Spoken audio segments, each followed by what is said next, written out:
साहित्य क्लासेज में सभी विद्यार्थियों का हार्दिक स्वागत, हार्दिक अभिनंदन।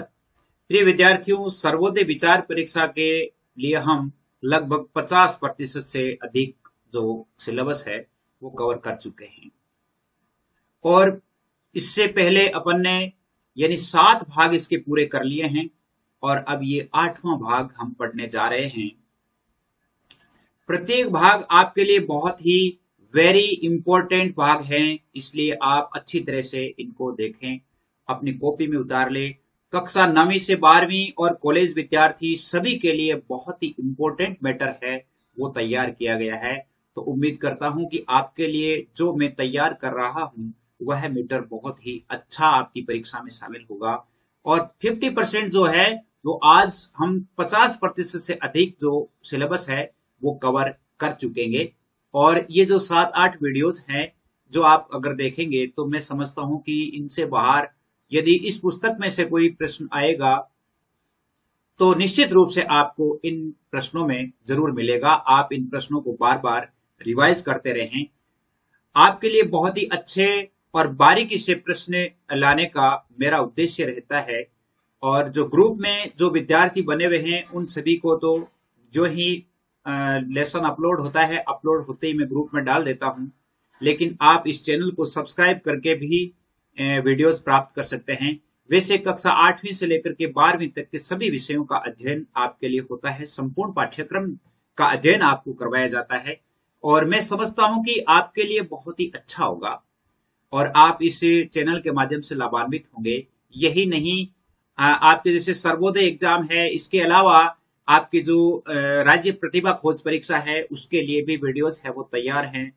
इसके अलावा यानी अन्य जो आपके जो पाठ्य सामग्रियां हैं, साहित्य है, सभी के विषयों के पाठ्यक्रम है वो तैयार है और आपके लिए समय समय पर अपलोड किए जाएंगे। तो आज के प्रश्न क्या है, कैसे प्रश्न है, इनको आइए देखते हैं कि किस प्रकार के प्रश्न है वो आ रहे हैं। देखिए, आपके पहला ही प्रश्न देखिए। पहला प्रश्न है कि दक्षिण अफ्रीका में 1914 में हबसियों की आबादी कितनी थी? और वो आबादी थी, हबसियों की आबादी 50 लाख थी और गोरे जो थे वो उनकी आबादी कितनी थी? गोरों की आबादी थी आपके यानी 13 लाख। कितनी थी? 13 लाख थी। दक्षिण अफ्रीका में निवास करने वाले हबसियों का मुख्य आहार क्या था? और वो था मकई यानी मक्का। क्या आहार था? मक्का था। माइनस थाइसिस क्या था? यानी उस समय खदानों में काम करने वाले जो हबसी थे उनमें पाया जाने वाला एक रोग था। ये हबसी लोग जो है वो इस रोग से ज्यादा ही थे। तो बोअर युद्ध किन किन के मध्य हुआ? बोअर युद्ध हुआ था डच और अंग्रेजों के बीच में। किन किन के बीच में हुआ? यानी डच और अंग्रेजों के बीच में जो युद्ध हुआ उसे बोअर युद्ध के नाम से जाना जाता है। और आगे है कि बोअर युद्ध कब से कब तक चला? वो चला था 1899 से लेकर के और 1902 ईस्वी तक। 1899 से लेकर के 1902 ईस्वी तक। एक बहुत ही इंपॉर्टेंट प्रश्न आ जाता है कि बोअर युद्ध में किसकी हार हुई? यहाँ ये भी पूछा जा सकता है कि कौन विजयी हुआ। जनरल रॉबर्ट ने जनरल क्रोंजे को हराया था। ये क्रोंजे डच था और ये जनरल जो रॉबर्ट है वो अंग्रेज था। तो अंग्रेजों की जीत हुई। विजय किसकी हुई? अंग्रेजी सरकार की विजय हुई थी। बोअर युद्ध के फलस्वरूप किन स्टेट्स का या किस स्टेट का जन्म हुआ? कौन से स्टेट अस्तित्व में आए? उसमें आए थे ट्रांसवाल और फ्री स्टेट। ट्रांसवाल और फ्री स्टेट है वो दोनों ही अस्तित्व में आए थे। अगला प्रश्न देखिए आपके लिए जो पहले बता रहा था मैं कि आपके लिए व्हाट्सएप ग्रुप बनाए गए हैं और व्हाट्सएप ग्रुप है 9610208295। इन नंबरों पे आपके लिए व्हाट्सएप ग्रुप बनाए गए हैं। और व्हाट्सएप ग्रुप क्या है? व्हाट्सएप ग्रुप भी आपके बॉयज और गर्ल्स के लिए, बॉयज और गर्ल्स के लिए अलग अलग हैं। बॉयज के लिए अलग है, गर्ल्स के लिए अलग हैं। 8वीं से 12वीं तक सभी विद्यार्थियों के लिए हैं। तो आप अपना नाम लिख करके भेजें। नाम लिख करके नहीं भेजेंगे तो, और नाम और क्लास ये दोनों आप लिख करके जरूर भेजें ताकि आपको उससे ग्रुप में ऐड किया जा सके। वैसे बहुत सारे ग्रुप्स हैं जिसमें कंपटीशन की तैयारी वाले अलग हैं, जैसे वरिष्ठ अध्यापक, व्याख्याता, इन सभी के लिए ग्रुप्स हैं, लेकिन आपके लिए जो ग्रुप्स है वो बने हुए हैं तो आप उस ग्रुप में आपको ऐड किया जा सके। डच लोग दक्षिण अफ्रीका में किस नाम से जाने जाते थे? और उनको कहा जाता था बोअर। यूं कह सकते हैं कि बोअर जो थे वो कौन थे? डच थे। डच लोगों को क्या कहा जाता था? बोर कहा जाता था। डच लोगों की भाषा किस नाम से जानी जाती थी? उनकी भाषा थी टाल। अब जैसे मान लो यहां पर यह प्रश्न आ जाता है कि टाल क्या है? टाल क्या है? अब जैसे बहुत सारे ऑप्शन आ जाते हैं, डच लोगों की भाषा, है ना, अफ्रीका की राजधानी, ट्रांसवाल स्टेट में कोई शहर का नाम, तो इस प्रकार आ जाते थे। डच लोगों की भाषा है वो क्या थी? टाल के नाम से जानी जाती थी। हिंदुस्तानी मजदूरों का पहला जहाज नेटाल कब पहुंचा? ये बहुत ही इंपॉर्टेंट है, बहुत ही इंपॉर्टेंट प्रश्न है। 16 नवंबर 1860 ईस्वी को पहुंचा था। कब पहुंचा था? 16 नवंबर 1860 ईस्वी को। सेठ अबू बकर कहां के थे? अबू बकर पोरबंदर गुजरात के थे, गांधी जी के गांव के ही थे। नेटाल को उत्तरदायी शासन की सत्ता कब प्राप्त हुई? और वो हुई थी 1893 ईस्वी में। कब हुई थी? 1893 ईस्वी में हुई थी। इसके अलावा 13वां प्रश्न देखिए, स्वतंत्र हिंदुस्तान को नेटाल में मताधिकार से वंचित करने का कानून कब बना? स्वतंत्र हिंदुस्तानियों को नेटाल में मताधिकार से वंचित करने का कानून कब बना? बहुत इंपॉर्टेंट प्रश्न है, और वो बना था 1894 ईस्वी में। कब बना था? 1894 ईस्वी में। ट्रांसवाल में सर्वप्रथम हिंदुस्तानी कब दाखिल हुए? ये भी बहुत इंपॉर्टेंट है। ट्रांसवाल में सबसे पहले 1881 में हुए थे, और वहां पर अबू बकर ने अपनी दुकान खोली थी। किसने खोली थी? अबू बकर एक हिंदुस्तानी व्यापारी था। उस हिंदुस्तानी व्यापारी ने 1881 में वहां पे प्रविष्ट हुए, और 1881 में उन्होंने पहली दुकान खोली थी। ट्रांसवाल सरकार और ब्रिटिश सरकार के बीच संधि को किस नाम से जाना जाता है? बहुत इंपॉर्टेंट प्रश्न है, और ये लंदन कन्वेंशन के नाम से जाना जाता है। किस नाम से जाना जाता है? लंदन कन्वेंशन के नाम से। एक है कि बोअर युद्ध का सबसे महत्वपूर्ण भाग कब समाप्त हो गया था? यानी 1900 ईस्वी में जो बोअर युद्ध चल रहा था, 1899 से 1902 के बीच में चला था, तो 1900 ईस्वी में बोअर युद्ध का अधिकांश जो भाग है वो समाप्त हो गया था। अधिकांश वो बोअर युद्ध समाप्त हो गया था।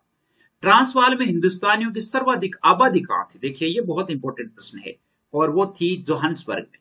कहां पर थी? जोहान्सबर्ग में थी। आपको पता है उसमें कल अपन ने पढ़ा था कि वहां का जो सबसे बड़ा, यानी यूरोपियों का सबसे बड़ा तो थाना कहां था? जोहान्सबर्ग में था, और जोहान्सबर्ग में ही सबसे ज्यादा हिंदुस्तानी रहते थे। पारसी रुस्तम जी क्या चोरी करते थे? वो करते थे चुंगी कर की चोरी। ये चोरी ऐसी थी जो गांधी जी से उन्होंने छिपा रखी थी, और एक बार जब ये चोरी में पकड़े गए थे, तब उन्होंने आकर के गांधी जी के सामने अपनी गलती मांगी और कहा कि श्रीमान जी, मैंने आपसे ये एक चोरी छुपाई है, और अब आपकी जो मेरी इज्जत है वो आपके हाथ में। आप मुझे बचाना चाहे तो बचा सकते हैं, और आप मुझे चाहे तो क्या कर सकते हैं? यानी मुझे बर्बाद भी कर सकते हैं, मुझे जेल होगी, इस प्रकार। लेकिन गांधी जी ने कहा कि मैं झूठ का पक्ष नहीं ले सकता, क्योंकि मैं सत्य का पुजारी हूं। इसलिए उन्होंने क्या किया? उनसे कहा कि जो आपने चोरी की है, जितनी चुंगी की चोरी की है, वो राशि आपको भरनी होगी, तब आपका मैं मुकदमा ले सकता हूं। फिर वहां पर मुकदमा भी नहीं हुआ, और क्योंकि सत्य बोलने के कारण गांधी जी की वहां पे साख थी कि ये व्यक्ति सत्य का पक्ष लेता है, और वहां सत्य बोलने के कारण उन पर जो मुकदमा उठा लिया गया। लेकिन चुंगी, जो जितनी भी चुंगी की उनकी जो चोरी की हुई थी, वो सारी की सारी चोरी की भरपाई कर दी गई। अगला प्रश्न देखिए। अगला प्रश्न है कि गांधी जी ने एंड्रयूज की त्रिमूर्ति किसे कहा है? एंड्रयूज की त्रिमूर्ति, एक तो कविवर को कहा है, सरदानंद जी और सुशील जी रुद्र, ये तीनों है, इनको त्रिमूर्ति कहा है उन्होंने। एंड्रयूज की त्रिमूर्ति किसकी कहा है? एंड्रयूज की त्रिमूर्ति कहा है। शांति निकेतन में काका साहब को किस नाम से जाना जाता था? काका साहब किस नाम से जाने जाते थे? ये लिखना है। काका साहब है वो किस नाम से, इसे लिखना है, किस नाम से जाने जाते थे या संबोधित किए जाते थे? उनको कहा जाता था कालेलकर को। काका साहब के नाम से कौन जाने जाते थे? कालेलकर। प्रश्न है कि शांति निकेतन में काका साहब के नाम से कौन जाने जाते थे? और वो थे कालेलकर। बड़ौदा में विद्यालय कौन चला रहे थे? वो चला रहे थे गंगानाथ। कौन चला रहे थे? गंगानाथ चला रहे थे। अगला प्रश्न देखिए, बहुत इंपॉर्टेंट प्रश्न है। अगला प्रश्न है कि बड़ौदा में चल रहे विद्यालय में अन्ना किसे कहा जाता था? अन्ना, अन्ना कहते हैं बड़े भाई को। किसको कहते हैं गुजराती में? जो बड़े भाई को अन्ना कहा जाता है। हरिहर शर्मा को कहा जाता था। किसको कहा जाता था? अन्ना किसको कहते थे? हरिहर शर्मा को, पटवर्धन को अप्पा कहते थे, है ना, अप्पा यानी मामा, अप्पा यानी मामा, और आनंदानंद स्वामी को स्वामी, आनंदानंद को स्वामी कहा जाता था। तो इसका अर्थ है कि हरिहर शर्मा को अन्ना कहते थे, पटवर्धन को अप्पा कहते थे, कालेलकर को काका कहते थे, फड़के को मामा कहते थे। फड़के को क्या कहते थे? मामा, मामा कहा जाता था। शांति निकेतन के अध्यापकों में काका, मामा, अन्ना ये नाम क्यों दिए गए? बहुत इंपॉर्टेंट प्रश्न है कि विद्यालय में पारिवारिक भावनाओं को बढ़ाने के लिए, ताकि ये विद्यालय परिवार की तरह चले, इसलिए उन्होंने ये नाम दिया था। अगला प्रश्न है कि शांति निकेतन में केशवराव देशपांडे किस नाम से संबोधित किए जाते थे? बहुत इंपॉर्टेंट है, वेरी इंपॉर्टेंट प्रश्न है, और वो साहब के नाम से जाने जाते थे।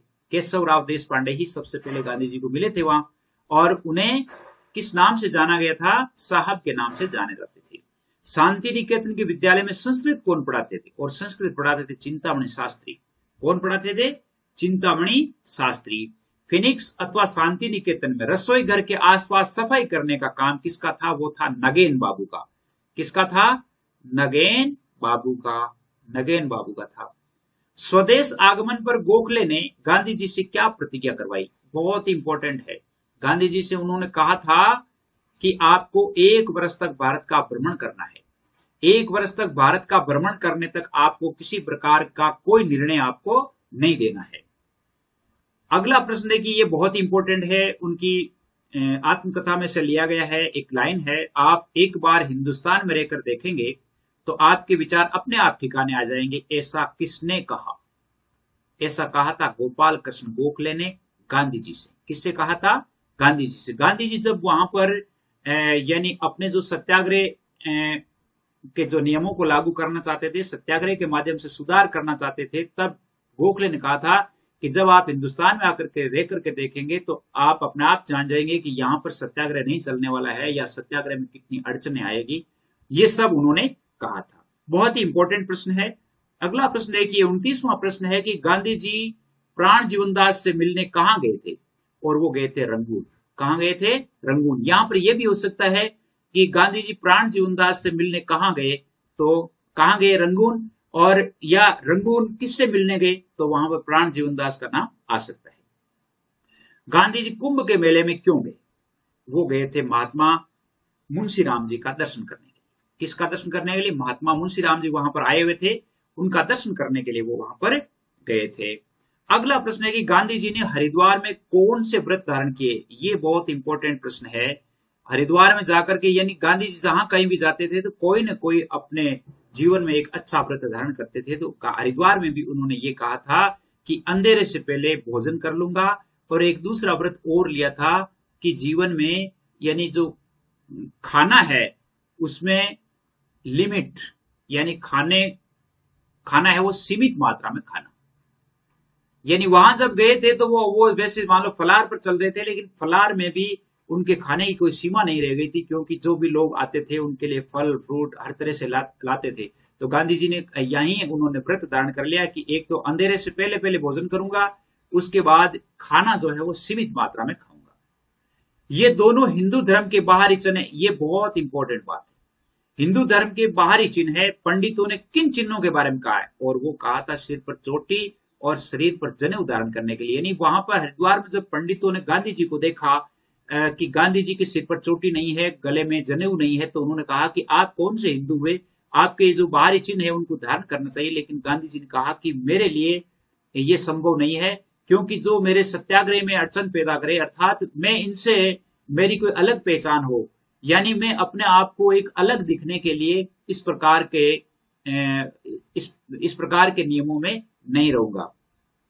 गांधी जी विलायत में अपने सिर पर चोटी क्यों नहीं रखते थे? गांधी जी लिखते हैं कि गोरों के द्वारा किए जाने वाले उपहास की आशंका से। गांधी जी पहले चोटी रखते थे, लेकिन गांधी जी ने कहा कि यदि मैं चोटी रखूंगा तो ये गोरे हैं वो मेरा उपहास करेंगे, यानी मेरी मजाक बनाएंगे, इसलिए उस डर से उन्होंने चोटी नहीं रखा। उनका जो भाई था छगनलाल, यानी जो भतीजा, उस छगनलाल चोटी रखता था, लेकिन उन्हें भी उन्होंने कटवा दी थी कि वे यहाँ पर ठीक नहीं है। गांधी जी ने सत्याग्रह आश्रम की स्थापना कब की? और वो की थी 25 मई 1915 ईस्वी को कोचरब अहमदाबाद में। बहुत ही इंपॉर्टेंट प्रश्न है, वेरी इंपॉर्टेंट है, इसलिए आप इसको अच्छी तरह से लिखें। अगला प्रश्न देखिए, अगला प्रश्न है आपके कि सत्याग्रह आश्रम की स्थापना किस भवन में की गई? ये बहुत इंपॉर्टेंट है। कोचरब में जीवनलाल बारिस्टर के मकान, जीवनलाल बारिस्टर के मकान में, कोचरब अहमदाबाद। और कहां पे? जीवनलाल बारिस्टर के मकान में। सत्याग्रह आश्रम का शुभारंभ कितने स्त्री पुरुषों के रिवाज के साथ हुआ? और वो लगभग 25 स्त्री पुरुष है। वो शुरू में ही कितने रहने लग गए थे? 25 स्त्री पुरुष वहां पर रहने लग गए थे। सत्याग्रह आश्रम में सर्वप्रथम किस अंत्यज परिवार को रखा गया? ये बहुत इंपॉर्टेंट है, वेरी इंपॉर्टेंट प्रश्न जो है वो मैं आपको लगवा ही रहा हूं। और वो रखा था, अंत्यज परिवार था दादू भाई, उनकी पत्नी दानी बहन और उनकी पुत्री थी लक्ष्मी, जो कि घुटनों के बल चलती थी, छोटी थी, छोटी सी एक बच्ची थी। वो तीनों उसमें रहने के लिए आए थे। यानी इनकी सूचना जो है वो एक महान जो है विचारक के द्वारा दी गई कि अंत्यज परिवार आपके यहाँ रहने के लिए आ रहा है। तो उन्होंने कहा कि अगर आप रखेंगे तो उनकी बात को उन्होंने स्वीकार कर लिया। दादू भाई क्या काम करते थे? दादू भाई मुंबई में शिक्षक थे। अब एक इंपॉर्टेंट प्रश्न आ जाता है कि गिरमिटिया मजदूरों का इकरारनामा अधिकतम कितने वर्षों के लिए हुआ करता था? 5 वर्षों के लिए होता, और 5 वर्षों के बाद उन्हें फिर से इसको रिन्यू करवाना पड़ता था, नवीनीकरण करवाना पड़ता था। नेटाल में गिरमिटियों पर लगा 3 पौंड का वार्षिक कर कब रद्द किया गया? ये बहुत इंपॉर्टेंट है। नेटाल में गिरमिटिया आपको पता ही है, जो एग्रीमेंट पर, यानी एग्रीमेंट शब्द से ही गिरमिटिया बना है, और एग्रीमेंट पर जो हिंदुस्तानी वहां पर जाते थे मजदूरी करने के लिए, उन पर सरकार ने जो है 3 पौंड का वार्षिक कर लगा दिया था। और 3 पौंड का वार्षिक कर लगा दिया कि वहां पर 3 पौंड वार्षिक कर दोगे तो ही आप वहां काम कर पाओगे। लेकिन फिर उनका रद्द किया गया, वो किया गया था 1914 ईस्वी में। कब किया गया था? 1914 ईस्वी में। अगला प्रश्न देखो कि गिरमिटिया कानून को पूर्णतः समाप्त करने हेतु 1916 ईस्वी में काउंसिल में प्रश्न किसने उठाया? 1916 ईस्वी में प्रश्न उठाया गया था भारत भूषण पंडित मालवीय जी ने, और वो लॉर्ड हार्डिंग थे अपने उस समय। वायसराय कौन थे? लॉर्ड हार्डिंग थे 1916 में। उस समय उनके सामने उन्होंने एप्लीकेशन रखी कि इसको पूर्णतः समाप्त किया जाना चाहिए, गिरमिटिया जो कानून है इसको पूर्णतः समाप्त किया जाना चाहिए। गिरमिटिया प्रथा को हमेशा के लिए समाप्त करने के लिए प्रार्थना पत्र कब प्रस्तुत किया गया? वो किया गया था फरवरी 1917 में मालवीय जी के द्वारा। मालवीय जी कौन? यही भारत भूषण पंडित मालवीय जी। इन्होंने फरवरी 1917 में प्रार्थना पत्र प्रस्तुत किया। और फिर उनमें क्या है कि प्रार्थना पत्र प्रस्तुत करने में 3 आदमी थे। तीनों आदमियों में जैसे गांधी जी ने तो लिखा था कि 31 जुलाई को ये गिरमिटिया आंदोलन है वो समाप्त हो जाना चाहिए। मालवीय जी ने लिखा था कि ये तुरंत है वो समाप्त हो जाना चाहिए। लेकिन गांधी जी ने कहा कि मैंने डेट दी है, तुरंत का अर्थ है वो अलग अलग लेते हैं, इसलिए 31 जुलाई को, यानी गांधी जी ने डेट दी थी कि 31 जुलाई को समाप्त होना चाहिए, 31 जुलाई को ही समाप्त करने की घोषणा की थी, और वो 31 जुलाई 1917 को समाप्त हो गया था। अगला प्रश्न है कि गांधी जी ने किस भूमि को राजा जनक की भूमि कहा है? और वो कहा है चंपारण। किसको कहा है? चंपारण, जो बिहार का एक हिस्सा है। आगे हम चंपारण का जो आंदोलन पढ़ेंगे तो उसमें बहुत अच्छी तरह से आपके अच्छी तरह से आ जाएगा। समझता हूं कि आपको बहुत अच्छा लगा होगा। और साहित्य क्लासेस में आप जो नंबर जो मैंने आपको दिए हैं 9610208295, इन नंबरों पर आप ऐड हो सकते हैं। निःशुल्क है, किसी प्रकार की कोई फीस नहीं है। आप मेरे साथ बने रहें, चैनल को सब्सक्राइब करें, आगे बढ़ने के लिए प्रेरित करें, ताकि आपके वीडियोज है वो हर तरह की एग्जाम, यानी जैसे बोर्ड की एग्जाम है तो बोर्ड के कोई जैसे मॉडल पेपर हैं, और भी और तरह की एग्जाम है, जैसे STSE की एग्जाम है, उसके लिए भी आपके लिए अच्छे से अच्छे जो प्रश्नोत्तर वीडियोज हैं वो आपको डालता रहूं। आप मुझे आगे बढ़ने के लिए हौसला प्रदान करें। उम्मीद करता हूं आपके लिए बहुत ही अच्छा सहायक सिद्ध होगा। और हम लगभग जो कोर्स है वो सिलेबस है वो कर चुके हैं, 50% से ज्यादा हम कर चुके हैं, और भी जल्दी जल्दी हो जाएगा। और आपकी जो एग्जाम है वो नवंबर में होगी। तब तक मेरे विचार से अगर ईश्वर ने चाहा तो हम अच्छी तरह से इस पर काम कर चुकेंगे। और आज के लिए तो बस इतना ही। ये वीडियो नंबर 8 था, और वीडियो नंबर 9 है वो जल्दी ही आने वाला है, यानी इसके शीघ्र पश्चात जो है वो वीडियो नंबर 9 आएगा, जिसमें आप चंपारण जो आंदोलन है इसके बारे में जानेंगे, चंपारण आंदोलन की भूमिका के बारे में जानेंगे। आज के लिए बस इतना ही। जय हिंद, जय भारत।